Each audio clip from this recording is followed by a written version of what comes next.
another planet. He was also the first to speculate that Venus is completely covered with cloud. The first to draw a surface picture on the planet Mars, a vast dark wind-swept slope called Citrus Major. And by observing the appearance and disappearance of such features as the planet rotated, the first to determine that the Martian day was, like ours, roughly 24 hours long. He was the first to recognize that Saturn was surrounded by a distant ring which nowhere touches the planet. And he was the discovered Titan, the largest moon of Saturn, and as we now know, the largest moon in the solar system. The world of extraordinary interest and promise. Most of these discoveries he made in his 20s. He also thought astrology was nonsense. A detail of Christian Huygens' Systeme Saturnium, published in 1659, shown is his correct explanation of the changing appearance of the rings of Saturn over the years as the relative geometry of Earth and Saturn change. In position B is comparatively favors thin rings disappear as they are thin as one.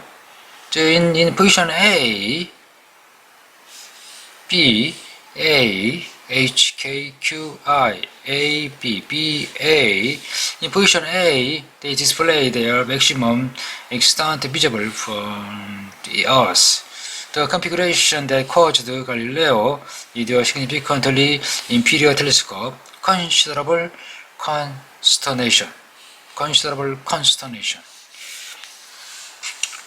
Huygens did much more.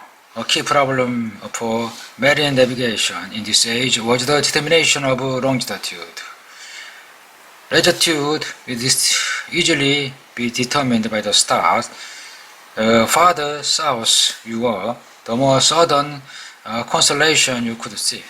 But longitude required precise timekeeping. An accurate seaboard clock would tell the time in your home port. The rising and setting of sunset and stars would specify the local seaboard time, and the difference between the two would yield your longitude. Huygens invented the pendulum clock. The principle had been discovered earlier by Galileo, which was then employed, although not fully successfully, to calculate the position in the midst of the Great Ocean. His effort introduced an unprecedented accuracy in astronomical and other nautical clocks. He invented the spiral balance spring, which still used in some watches today, made fundamental contribution to mechanics, example, the calculation of centrifugal force, and from a studied game of dice to the theory of probability. He improved the air pump, which was later to revolutionize the mining industry, and the magic lantern, the ancestor of the slide project. He also invented something called the gunpowder engine, which influenced the development of another machine, the steam engine. Huygens was delighted the Copernican view of the Earth as a planet in motion around the Sun was widely accepted even by the ordinary people in Holland. Indeed, he said Copernicus was acknowledged by an astronomer except those who were a bit slow-witted or under the superstition imposed by merely human authority. In the Middle Age, Christian philosophers were fond of arguing that since the heavens circle the earth once every day, they can hardly be infinite in extent, and therefore an infinite number of worlds, or even a large number of them, or even one other of them, is impossible. The discovery that the earth is turning rather than the sky moving had important implication for the discovery turning rather than the sky moving had important implication for the ubiquitous of the earth and the possibility of life elsewhere. Copernicus held that not just the solar system, but the entire universe was heliocentric, and Kepler denied that the stars have a planetary system. The first person to make explicit the idea of large indeed in infinity number of other worlds in orbit about other suns seem to have been Giordano Bruno. But others thought that the plurality of other worlds followed immediately from the ideas of Copernicus and Kepler and found themselves august. In the early 17th century, Robert Merton contended that the heliocentric hypothesis implied a multitude of other planetary systems, and this was the argument of the sort called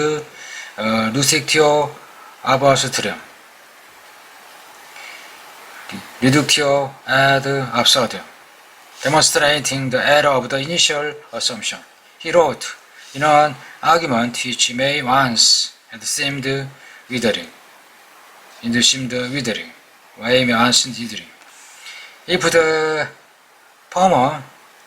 firmament of the such incomparable bigness as this Copernican giant will have it so vast and provable in numerical stars as being infinite in extent, why may we not suppose those infinite stars visible in the firmament to be so many suns with particular fixed centers, to have likewise their subordinate planet, as the sun has, which is dancing still around him, and so in consequence there are infinity habitable worlds. What hinders? This and such like insolvent and bold attempt, prodigious, paradox, imperance must indeed follow, if it once be guaranteed which Kepler and others maintain of the Earth's motion. But the Earth does move. Merton, if he lived today, would be obligated to deduce infinite habitable world. Hegel did not shrink from this conclusion. He embraced it gladly. Across the sea space of the stars are other suns. By analogy with our solar system, Huygens reasoned that those stars should have their own planetary system and that many of these planets might be inhabited. Should we allow the planet nothing but vast desert, and deprive them of all those creatures that more plainly bespeak their divine architect, we should think them below the earth in beauty and dignity, as thing very unreasonable.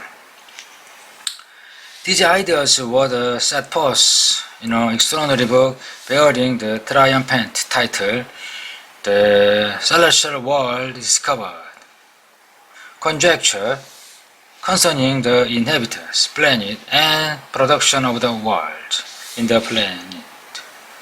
Composed shortly before Huygens died in 1690s, the work was admired by many, including Kazar Peter the Great, who made it the first product of Western science to be published in Russia.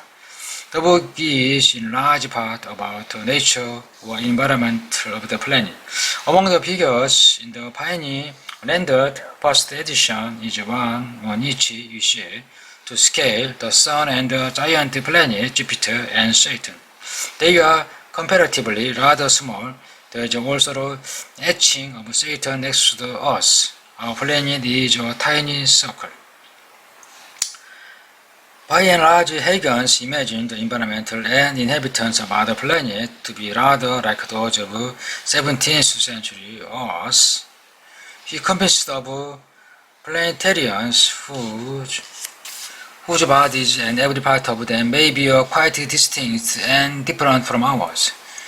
This a very ridiculous opinion. That's impossible a rational soul should dwell in any other space than ours. You could be smart, he was saying, even if he looked peculiar.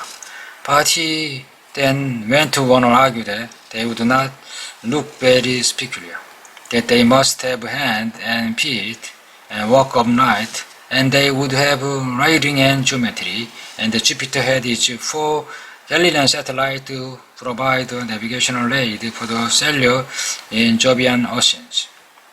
Huygens was, of course, a citizen of his time. Who of us is not? He claimed science as his religion and then argued that the planet must be inhabited because otherwise God had made the world for nothing.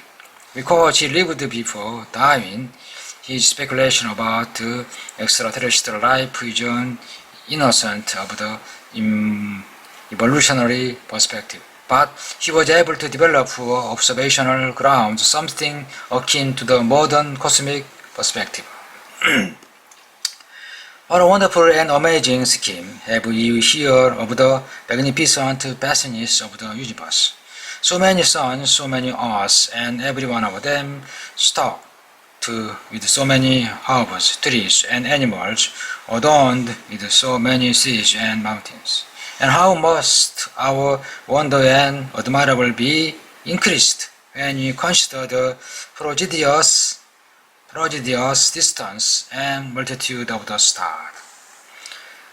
The Voyager spacecraft are the linear descendant of those sailing ship voyages of exploration and of the 7 scientific and speculative tradition of Christian Huygens. The Voyagers are caravel bound for the stars, on the way exploring those worlds that Huygens knew and loved so well. One of the main commodities returned on those voyages of a century ago were traveler's tale, story on alien land, and exotic creature that evokes our sense of wonder and stimulated future exploration. There had been account of mountains that reached the sky, of dragons and sea monsters, of everyday eating utensils made of gold, of a beast with an arm of a nose, and people who taught doctrinal dispute among Protestants, Catholics, Jews, and Muslims to be silly, of a black stone of the bond, of a headless human with a mouse in their chest, a sheep that grow on trees. Some of these stories were true, some were lies. Others had a kernel of truth,